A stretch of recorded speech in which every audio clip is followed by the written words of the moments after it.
Cau la tarda. Prop de la finestra, la claror s'esmorteix, lenta, sobre els vidres, sobre els ciclames erts de flors blanques i les pluges dels geranis arrugades pel fred. Cel gris, cenyit damunt les cases. Demà, clar i llunyà serà miratge d'il·lusions clavat d'estrelles. El 1988 li van concedir la Creu de Sant Jordi i el 2008 va rebre el Premi d'Honor de les Lletres Catalanes en reconeixement a la seva trajectòria.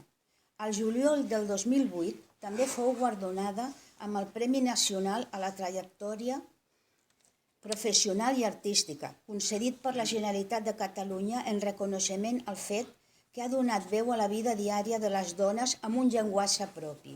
A l'any 2009, Jordi Valls li va dedicar un estudi monogràfic i el 2012 es va publicar l'obra Màscares i reclams, 20 dones poetes interpretant Montserrat Abelló amb el pròleg de Carme Riera.